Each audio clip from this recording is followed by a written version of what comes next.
Saya ini sedang membahas umat Islam itu kena prank karena ternyata tidak ada nama Muhammad di dalam Taurat dan Injil seperti yang dikatakan Al-Quran, bahwa nama Muhammad tertulis di dalam kitab Taurat dan Injil. Ada suatu kisah bagaimana Umar ibn Khattab membawa lembaran Taurat dan Injil. Ketahuan sama Muhammad. Muhammad marah besar, dia mukanya merah. Baru kali itu Muhammad marah besar sama Umar bin Khattab sampai mukanya itu berubah merah membara. Dia bilang begini. Edis. Waduh, saya lagi ngomong dipotong, kayaknya dia udah nggak kuat lagi. Kalau memang Muhammad itu dinubuatkan dalam Taurat dan Injil, kenapa ketika temannya membawa Taurat dan Injil Muhammad marah-marah? Coba jelaskan kepada saya. Kamu tuh hanya bisa dongeng aja, Edis. Dan yang kamu katakan itu semuanya itu tidak ada kebenaran. Oke, baik, saya tunjukkan sama kamu ya. Tinggal tunjukkan datanya aja. Oke, baik, saya tunjukkan. Kenapa tidak ada tertulis di dalam kitab Taurat dan Injil? Itu karena yang kalian punya itu adalah kitab yang palsu. Jadi karena tidak ditemukan berarti sekarang nuduh palsu. Ada kenyataannya memang iya, itu yang palsu. Makanya kalau kamu belajar itu jangan setengah-setengah. Di zaman Muhammad, kitab Taurat masih asli. Gara-gara tidak ditemukan, namanya berubah jadi palsu. Karena memang kalian suka yang palsu-palsu kan? Seperti wajahmu itu kepalsuan semua. Mualaf cantik tidak berkutik hadapi Edis TV. Uclin kena prank, nama Muhammad tidak ada di Taurat dan Injil. Mari kita saksikan video berikut ini. Oh, sudah ya Kalimantan saya nih. Tumben-tumbenan berani. Siapa yang takut sama kamu? Oke. Baik, ayo kita diskusi dengan baik ya. Tapi jangan kejang-kejang ya. Perasaan aku dari dulu baik-baik aja. Oke, baik. Ayo kita mulai ya. Tema kita ini nih. Saya manggilnya apa ini? Masa panggil Dayak gitu? Nanti kan nggak enak sama Dayak-Dayak yang lain yang Kristen-Kristen. Saya panggil apa ini? Kamu mau panggil aku apa? Panggil Mbak aja dah. Oke, ya. Mbak Mualaf. Oke, Mbak Mualaf. Begini. Saya ini sedang membahas bagaimana umat Islam itu kena prank. Karena ternyata tidak ada nama Muhammad di dalam Taurat dan Injil seperti yang dikatakan Al-Quran. Al-Quran berkata bahwa nama Muhammad tertulis di dalamnya, di dalam kitab Taurat dan Injil. Ada suatu kisah bagaimana Umar ibn Khattab membawa lembaran Taurat dan Injil. Ketahuan sama Muhammad. Muhammad marah besar, dia mukanya merah. Baru kali itu Muhammad marah besar sama Umar bin Khattab sampai mukanya itu berubah merah membara. Dia bilang begini. Edis. Waduh, saya lagi ngomong dipotong, kayaknya dia udah nggak kuat lagi. Gimana? Bukan gitu mata lalat. Saya panggil kamu mata lalat aja atau gimana? Iya terserah lah, mau mata lalat mau apa terserah. Yang penting saya membicarakan kepada kamu apa yang sungguh-sungguh terjadi di dalam agama Islam. Kalau memang Muhammad itu dinubuatkan dalam Taurat dan Injil, kenapa ketika temannya membawa Taurat dan Injil Muhammad marah-marah? Coba jelaskan kepada saya. Kamu tuh hanya bisa dongeng aja, Edis. Dan yang kamu katakan itu semuanya itu tidak ada kebenaran. Oke, baik, saya tunjukkan sama kamu ya. tinggal tunjukkan datanya aja. Oke, baik, saya tunjukkan. Kenapa tidak ada tertulis di dalam kitab Taurat dan Injil? Itu karena yang kalian punya itu adalah kitab yang palsu. Jadi karena tidak ditemukan berarti sekarang nuduh palsu. Ada kenyataannya memang iya, itu yang palsu. Makanya kalau kamu belajar itu jangan setengah-setengah. Di zaman Muhammad, kitab Taurat masih asli. Gara-gara tidak ditemukan, namanya berubah jadi palsu. Karena memang kalian suka yang palsu-palsu kan? Seperti wajahmu itu kepalsuan semua. Kok lari kemana-mana? Ini gimana sih? Ini bahasnya apa? Ini putus asa Ya, atau gimana? Emang yang sudah dengar, Edis, tentang kamu yang suka menyebarkan sesuatu yang kepalsuan-kepalsuan seperti itu?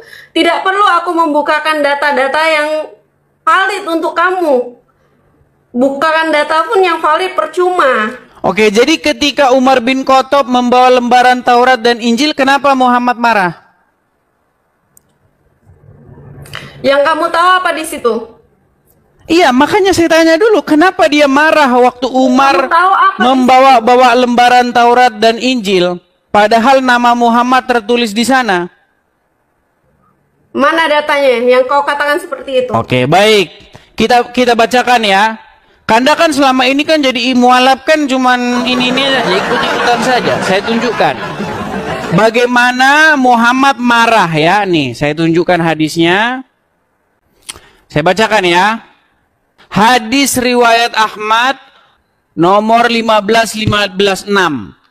Nih, saya bacakan. Ini kalau kalian judulnya ya. Ketika Nabi SAW menegur Umar yang membawa Injil. Dia tidak tahu selama ini jadi orang Islam dikerjain. Saya bacakan. Nih. Dalam sebuah hadis diriwayatkan oleh Imam Ahmad dalam musnadnya, Rasulullah bersabda. Ini bersabda kepada Umar bin Khattab. Apakah engkau ragu, wahai Ibnu Khattab? Sungguh telah membawakan kepada kalian agama putih bersih. Seandainya Musa hidup di zaman ini, maka tidak ada pilihan baginya kecuali mengikuti aku.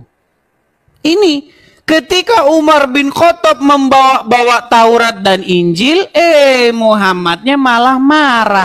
Dibilang katanya Umar bin Khattab ragu-ragu. Ketahuan karena namanya nggak ada di situ. Ayo, sekarang udah percaya?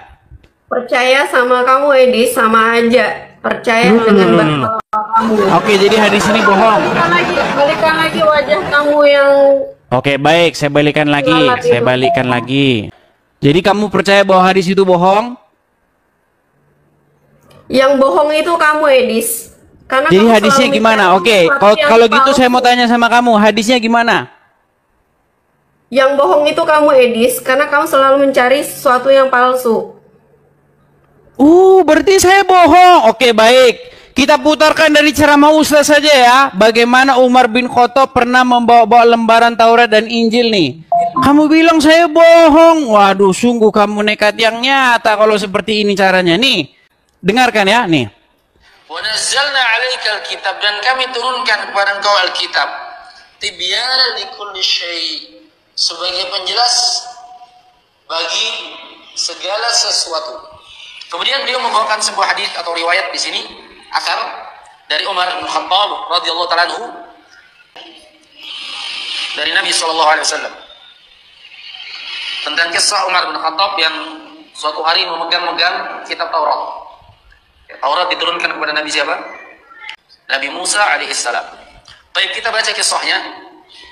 Wa rawa an-Nasa'i wa ghairuhu, dan diriwayatkan oleh atau Imam An-Nasa'i meriwayatkan dan selainnya. Anin Nabi sallallahu alaihi wasallam, dari Nabi sallallahu alaihi wasallam, annahu ra'a, bahwasanya Nabi sallallahu alaihi wasallam melihat fi yadi Umar bin Khattab radhiyallahu ta'ala anhu, di tangannya Umar bin Khattab radhiyallahu ta'ala anhu,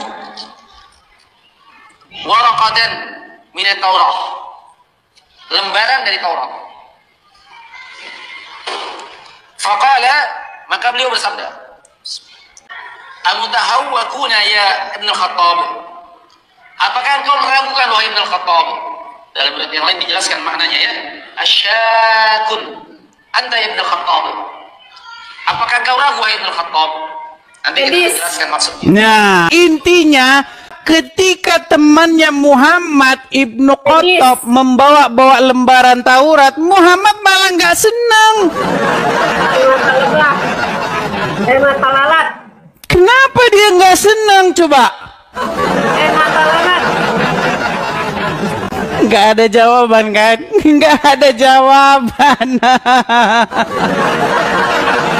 Jadi hanya mencari sesuatu yang tidak baiknya aja. Loh, Seperti sekarang begini, gini ya. Saya umpamakan begini. Sama otak Kalau kamu itu mau mencuci otak-otak orang yang ada di situ. Gitu. Loh, tidak mencuci, Mbak Mualaf. Saya hanya menyatakan apa yang tertulis di dalam literatur kalian.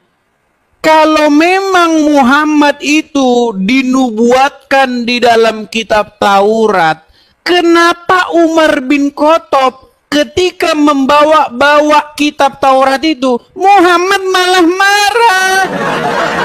Apakah engkau ragu-ragu ya Umar bin Khattab? Loh, masa ragu-ragu? Lo justru harusnya itu kesempatan Muhammad untuk menunjukkan kepada Umar bin Khattab, wahai Umar bin Khattab, sini kitab Tauratmu. Nih, saya tunjukkan bahwa nama saya ada di situ. Ternyata Muhammad malah mukanya merah. Gara-gara Umar bin Khattab membawa Taurat dan Injil. Dari mana kamu tahu kamu Di dalam hadisnya bunyinya begitu. Di dalam hadisnya Muhammad di situ dikatakan wajahnya berubah memerah dan dia marah kepada Umar bin Khattab. Kamu saja selama mualaf baru dengar riwayat ini kok. Kamu mualaf berapa lama sih? Jujur. Wajar Edis, karena aku mencari sesuatu yang benar, bukan mencari sesuatu Lu giliran, yang salah. masa sekarang saya kasih tahu kamu informasi kok kamu bilang-bilang saya bohong? Bukan saya bilang bohong, tapi memang kamu selalu menyebarkan kebohongan. Bohongnya di mana coba? Yang kamu Begini. sampaikan itu semua Begini. kebohongan Edis. Saya panggil Kak deh lah, saya menghargai kamu lah ya. Saya panggil Kak Mualaf. Begini Kak Mualaf Saya ya. nggak perlu harga dari kamu karena memang Kan marah kan, marah, ngambek, Nggak marah Edis, ngapain Ngambek. saya harus marah? Ngapain saya harus nanti kalau marah? ngambek-ngambek nanti cantiknya hilang, ya. Edis, Begini, cantik saya dari hati, bukan hanya dari fisik. iya sudah nggak apa-apa lagi. Sekarang begini, intinya yang saya bilang sama kamu, saya hanya memberitahukan kepada kamu apa yang tertulis di dalam riwayat-riwayat Islam. Saya nggak menambah-nambahi, saya nggak mengurang-urangi. Bahkan saya pernah memberikan tantangan begini. Kalau ada orang Islam yang mampu membuktikan bahwa saya fitnah, nggak usah lapor polisi. Saya lompat dari Monas, saya bilang. Lompat saya dari Monas. Kamu berani ngomong kayak gitu karena kamu tidak di Indon, Edis. Oh, dari dulu udah saya bilang. Saya sudah bilang itu dari dulu. Nggak ada saya Kamu ceritanya memang itu tidak di Indon, memfitnah. makanya kamu berani ngomong kayak gitu. Oke, sekarang begini aja, biar kita nggak ini debat kusir. Coba tunjukkan di mana saya pernah melakukan fitnah. Coba di mana saya pernah fitnah. Contoh, kasih satu contoh. Satu contoh yang nyata apa? Banyak sekali, kamu lihat aja semuanya fitnah. Apa? Nih, semua background saya siap. Semua background saya nih, saya kasih contoh nih, background saya yang terkenal ya. Saya kasih contoh nih. Misalnya, nih, saya kasih nih. Nih. Tidak ada nabi yang kena sihir kecuali Muhammad, betul nggak? Udah Edis, kamu tuh Jangan cuma beraninya saat kamu lagi di luar aja. Sekarang begini loh, Kamu coba beraninya begini, di- Kak kamu hanya Mualaf, beraninya dengar. pas lagi di Aduh. luar negeri aja. Kalau kamu di Indo, Ini kamu gimana nih? Ini mana lah nih? suka-suka kamu aja nulis. Jadi begini Suka teman-teman kamu ya, aja nulis, karena ya. mereka tidak mampu berargumen, karena mereka tidak mampu menjawab, kok yang dibahas malah kamu begini, kamu begitu, apa sih? Untuk apa menjawab sesuatu kepalsuan? Ya sudah, coba. Apakah yang saya katakan bohong bahwa Muhammad menjadi satu-satunya nabi yang kena sihir? Bohong atau fakta? Untuk apa menjawab kamu, Edis? Kan nggak menjawab, kan? Kamu sendiri udah tahu Kaum kebenarannya, muslimin, kamu bohong itu. kaum muslimat, dengarkanlah. Ini ada seorang mualaf, tapi ilmunya kosong bagai kepompong.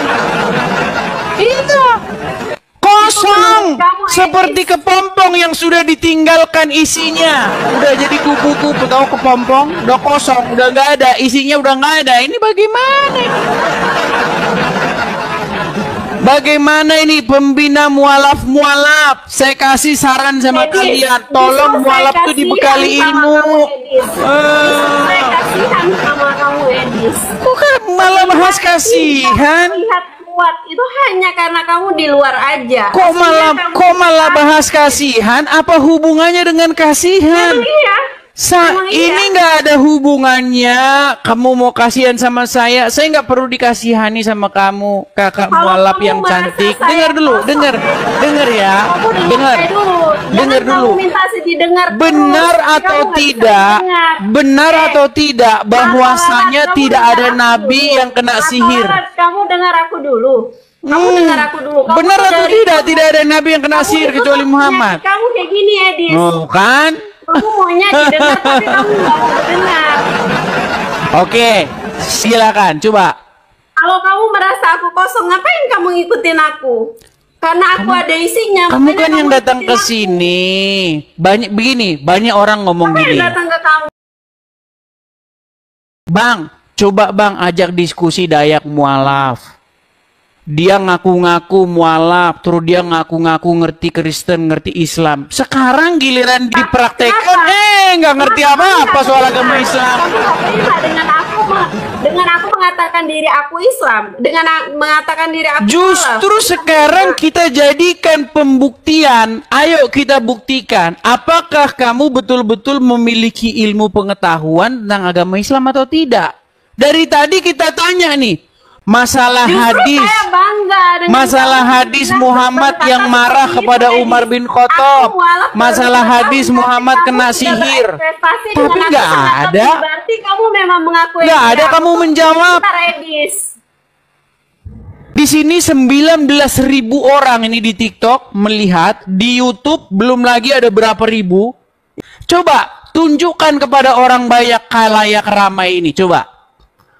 Apa jawabanmu ketika ada seorang Kristen seperti saya berkata, tidak ada nabi yang kena sihir kecuali Muhammad? Apa jawabanmu? Coba. Apa? Jadi Macet. kalau yang percaya sama ya begonya sangat bego. Memang Loh, itu ada ini bukan teman-teman. loh. Ini namanya Tapi argumentum semuanya ad itu hominem. ada penyebabnya, Tahu nggak ada argumentum ad sebabnya, hominem dan itu ada apa? penjelasannya.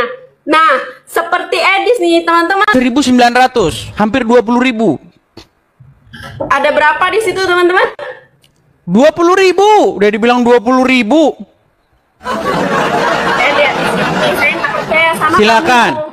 Nggak percaya karena memang Saya kalian percaya sama kamu. Orang munafik kayak kamu. kalian percayanya sama Bukhari yang mengatakan Muhammad kena sihir. Oh, gimana? Jikalau ada seorang orang kafir membawa informasi kepada kamu, janganlah kamu langsung percaya dan jangan juga kamu langsung tidak percaya. Tapi diperiksa dulu. Ini kalian langsung nggak percaya apapun yang diberitakan oleh kafir, maka tidak dipercaya. Nggak boleh begitu jadi orang Islam. Janganlah kebencianmu terhadap suatu kaum membuat kamu tidak adil terhadap mereka. Betul. Janganlah kebencian kamu terhadap suatu kaum membuat kamu tidak adil terhadap mereka. Betul nggak? Ini malah 20.800 orang sekarang. Hampir 21.000, yuk, di hadapan 21.000 orang. Apakah jawaban seorang mualaf ketika disuguhkan fakta bahwa Muhammad menjadi satu-satunya nabi yang kena sihir? Silakan. Udah gelagapan dia. Ayo, silakan. Jangan kabur. Jangan telepon Zulkifli M. Abbas atau Nur Alim. Atau suruh sajalah telepon Adi Hidayat boleh, telepon Abdul Somad boleh. Ayo silakan. Siapa yang mau ditelepon? Bahkan saya menantang Abdul Somad Adi Hidayat untuk diskusi dengan saya. Ayo. Nggak level mereka lawan kamu, Edi, seorang sampah. Bilang aja takut. Kotoran kayak kamu ngapain, Edi? Dari tadi, gini. Oke, saya jawab. Dari tadi, macam-macam logical fallacy, macam-macam kesesatan logika. Salah satunya adalah argumentum ad hominem. Tahu nggak argumentum ad hominem itu apa? Nggak tahu, namanya juga mualaf. Oke. Argumentum ad hominem adalah sebuah argumen kecacatan berpikir. Dia bukan membantah argumennya, tapi dia bantah orang yang ngomong. Gara-gara yang ngomong orangnya hitam, gara-gara yang ngomong orangnya dekil, makanya argumennya menjadi salah. Apa itu logika macam apa kayak begitu? Justru item-item begini keren, begini item-item keren. Jadi begini ya, Dayak mualaf, dengarkan. Kurang ajar nih pakai tombak-tombak nih ya. Aku udah kena peringatan ya, kurang ajar kalian. Nah kan, itu karena kamu argumentum ad hominem, tidak menjawab pertanyaan, tapi malah, nah kabur dia teman-teman, dia saksi mata ya. Kalian menjadi saksi bahwasanya dia kabur. Nah. Jadi yang inbox saya mengenai Dayak mualaf ya, sekarang sudah tertunaikan keinginan kalian. Bang, coba sekali-kali masuk tuh komalnya Dayak mualaf tuh. Ah, udah. Sudah kalian lihat bagaimana apa yang terjadi. Meninggal dunia dia, saudara-saudara. Nggak ada jawaban. Ditanya masalah Muhammad kena sihir, malah ngomong, kamu itu ya, ya, ini begini ya, ini malah ngomongin fisik, apa hubungannya? Ditanya Muhammad ketika Umar bin Khattab membawa lembaran Taurat, dia marah sama Umar bin Khattab, marah. Padahal apa di dalam Al-Quran dikatakan? Wahai orang-orang yang beriman. Apa kata ayat Al-Quran? Disuruh kalian beriman. Ada ayat yang dalam Al-Quran, kami beriman kepada apa yang diturunkan oleh kamu, kepada Taurat dan Injil. Disuruh beriman. Tapi ketika Umar bin Khattab membawa lembaran Taurat dan Injil, Muhammadnya malah marah. Ini saya umpamakan kayak begini. Ada sebidang tanah. Nah, lalu ada orang bilang begini, nama saya tertulis sebagai pemilik tanah itu. Tertulis itu, tolong, nama saya. Ada orang BPN datang bawa sertifikatnya. Cek, cek. Ketika orang BPN datang bawa sertifikat, hei, apakah kamu tidak percaya nama saya tertulis di sana? Loh, justru ketika sertifikat datang, itu menjadi kesempatan bagi orang yang mengklaim bahwa namanya ada di situ untuk membuktikan bahwa klaimnya itu benar.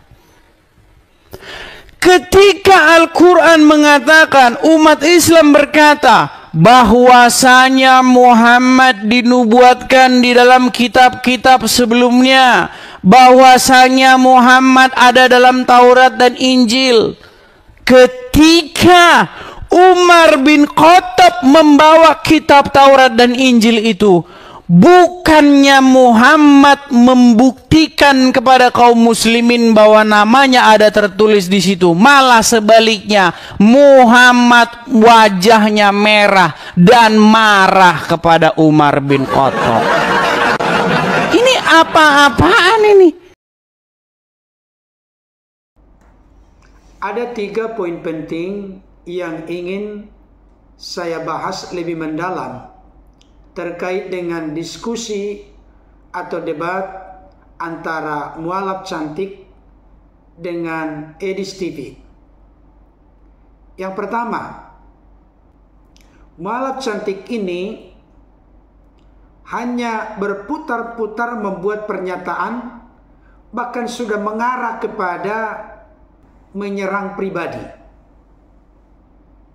Tetapi apa yang dibahas dan diulas oleh Edis TV, sama sekali Mualaf Cantik ini tidak punya kemampuan memberikan jawaban didasari dengan dalil yang dapat dipertanggungjawabkan. Ini patut disayangkan. Selama kurang lebih 20 menit debat atau diskusi ini, berulang-ulang diminta bahkan dimohonkan oleh Edis TV supaya Mualaf Cantik ini memberikan respon, jawaban dan tanggapan, tetapi tetap saja tidak memberikan jawaban yang sesuai dengan apa yang dinyatakan dan ditanyakan oleh Edis TV. Yang kedua, Mualaf Cantik ini mengatakan bahwa Bible atau Alkitab Kristen sudah diubah-ubah. Saya mau mengatakan tidak pernah ada Alkitab diubah-ubah. Karena original teksnya, baik itu Ibrani, Aramik maupun Yunani, tetap masih ada, terpelihara sampai sekarang. Mungkin barangkali yang dimaksud oleh Mualaf Cantik ini diubah-ubah karena ada perbedaan terjemahan dalam bahasa Inggris, bahasa Indonesia, bahasa Arab, bahasa Jawa, bahkan ratusan bahasa yang ada di dunia ini. Terjemahan itu bisa disesuaikan dengan konteks di mana diterjemahkan Alkitab tersebut. Tetapi original teksnya atau teks asli, baik perjanjian lama maupun perjanjian baru, tetap masih terpelihara sampai sekarang. Yang ketiga, saya setuju dengan konklusi kesimpulan yang dibuat oleh Edis TV, bahwa memang tidak ada nama Muhammad, baik itu di Taurat maupun di Injil. Walaupun nanti banyak polemikus apologet di luar Kristen yang mengklaim bahwa nama Nabi Muhammad ada dalam Alkitab, saya katakan bisa disimpulkan itu hanya tafsiran yang dipaksakan. Yang berperan di sana adalah ilmu comot-comot ayat, bahkan ilmu cocokologi. Dicocok-cocokkan sedemikian rupa walaupun tidak ada sama sekali sangkut pautnya. Apologet polemikus di luar Kristen sering mengklaim bahwa Musa menubuatkan kedatangan Nabi Muhammad. Secara khusus di dalam Ulangan 18 ayat 15 sampai 18. Saya katakan itu bukan merujuk kepada Nabi Muhammad, Nabi saudara kita Islam, tetapi merujuk kepada datangnya Yesus, Mesias, anak Allah yang hidup. Kenapa kita bisa simpulkan demikian? Dari tengah-tengahmu, dari saudara-saudaramu, artinya dari salah satu suku Israel. Musa itu suku Lewi. Ternyata Nabi yang akan datang itu dari tengah-tengah bangsa Israel, dari saudara-saudara bangsa Israel, dari suku Yehuda, yaitu Yesus. Lagi pula misi yang dibawa oleh Musa ada kemiripan dengan misi yang dibawa oleh Yesus. Musa membawa bangsa Israel eksodus keluar dari perhambaan perbudakan Mesir oleh Fir'aun dan kroni-kroninya. Yesus membawa manusia yang berdosa keluar dari perhambaan perbudakan dosa, bahkan mengaruniakannya hidup kekal, keselamatan yang pasti, surga yang mulia. Ada juga yang mengutip dari kitab Yesaya. Apakah memang di dalam kitab suci saudari kita mualaf cantik ini ada yang namanya Nabi Yesaya? Jangan karena ingin mengklaim sesuatu, maka walaupun tidak ada di dalam kitab sucinya, dipaksakan ada karena ada ilmu cocokologi dan mencomot-comot ayat lepas dari konteksnya. Ada juga yang menyimpulkan dari Kidung Agung 5 ayat 16. Ada beberapa apologet, bahkan pengajar-pengajar di luar Kristen yang mengatakan bahwa Kidung Agung 5 ayat yang ke-16 menubuatkan kedatangan Nabi Muhammad. Sorry saja, mohon maaf, itu sama sekali tidak ada kaitan dengan nama Nabi Muhammad. Yang paling menyedihkan bahkan memprihatinkan, ada banyak apologet dan polemikus di luar Kristen yang berkata bahwa Kidung Agung itu tidak cocok menjadi firman Allah karena menurut mereka terlalu vulgar. Tetapi ketika sudah ada kepentingan mengklaim nubuat kedatangan Nabi mereka, bahkan juga ada nama Nabi mereka di sana, tetap juga dipakai walaupun sebelumnya sudah disimpulkan sebagai kitab yang terlalu vulgar. Ada juga yang menyimpulkan bahwa ada nama Nabi Muhammad di dalam Injil Yohanes. Saya katakan itu juga tidak ada sangkut pautnya sama sekali. Karena di dalam ayat-ayat Injil Yohanes tersebut sudah ditegaskan, aku akan mengutus seorang penolong yang lain, yaitu Roh Kebenaran. Roh Kebenaran itu sebutan lain dari Roh Kudus. Dan itu jelas digenapi ketika peristiwa Pentakosta, yaitu pencurahan Roh Kudus sebagai bagian dari janji Yesus kepada murid-muridnya, digenapi di dalam peristiwa Pentakosta atau pencurahan Roh Kudus tersebut.